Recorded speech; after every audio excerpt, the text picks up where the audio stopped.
Thank you for tuning in. My name is Shahrukh Naseer. I'm an RCIC from Vancouver, Canada. I'm making a video today about the new changes that are happening in the Express Entry program. As some of you have noted, the new Immigration Minister, Mr. Sean Fraser, has announced back in June that he has been able to get the parliamentary assent to be able to make some key changes to the Express Entry program. What are these key changes? These key changes are essentially the ability for the IRCC, the Immigration, Refugee, Citizenship of Canada Department, the one who dictates the Canadian immigration system at a federal level, to be able to select applicants not only based on their CRS score but also on their occupational, language and other economic abilities as the country sees fit. So what does that mean exactly is that going forward, we're going to see in the next coming months and years that the government of Canada is not only going to look at the CRS score, the score that is out of 1200 as some of you know, but also this particular occupation that is the applicant from, and also perhaps language abilities and other things that they can consider: work experience, foreign experience, education. They can target certain applicants in the Express Entry pool and bring the applicants who fill the Canadian economic needs at a federal level.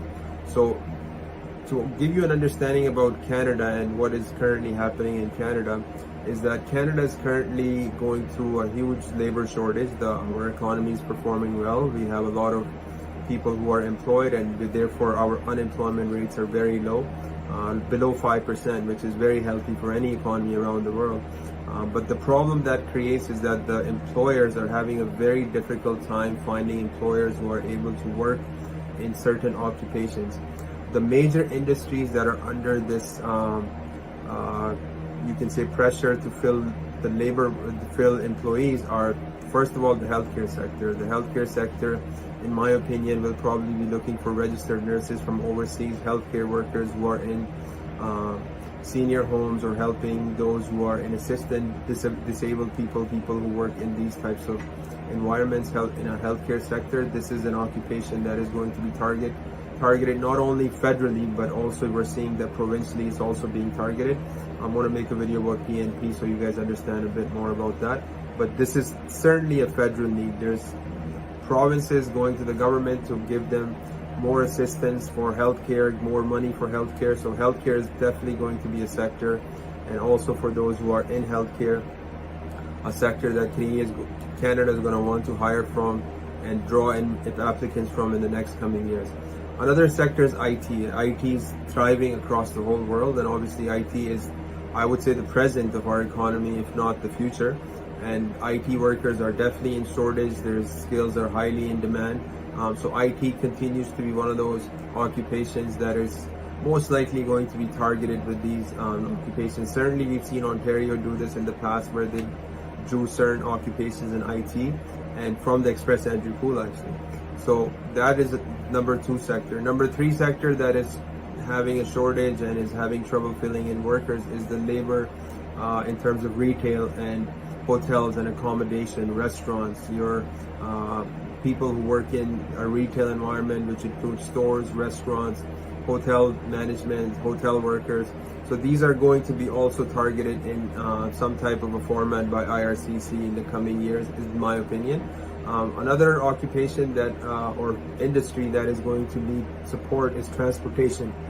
Now, a lot of you have understood that during the pandemic, a lot of the things shifted to online, and that put a lot of pressure on the logistics systems across the world, and especially in North America. A lot of people started shopping online, and there was delays. There was certain events that happened across the world in China, which caused further delays in manufacturing, etc. So that has put a huge strain on the logistics transportation area. So whether you're a truck driver or you work in a warehouse or you are related to logistics in some manner, I would strongly recommend you consider Canada and get the education assessed and get the English exam, the IELTS done, so that you have the ability to be able to move to Canada when the opportunity presents itself.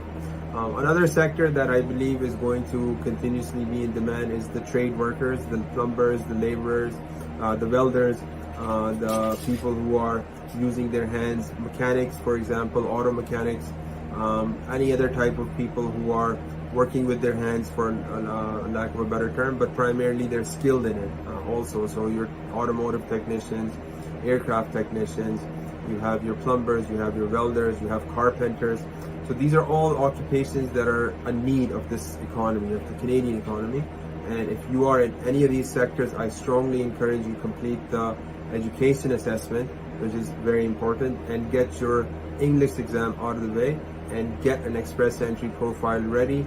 If you need assistance with selecting the right occupation, the knock code, then certainly you can reach out to us and we can guide you on that. And if you need me to, we can help you create the express entry profile and submit it as well. So that's it for now. I look forward to the coming change in the immigration of Canada. It's very positive news for those who practice immigration, and it's also extremely positive news for those who want to come to Canada. I believe the new immigration minister is understanding the needs of the government at a country, at an economic level, and economy and immigration go hand in hand. So combining the two together, I think we're going to see very creative, innovative immigration programs in the next coming years and months. And I look forward to everybody who's wanting to come to Canada to be ready for these programs and hopefully be able to come to Canada as well. Once again, if you need our assistance, we'll leave our contact information so you can reach out to us. Until next time, take care and bye.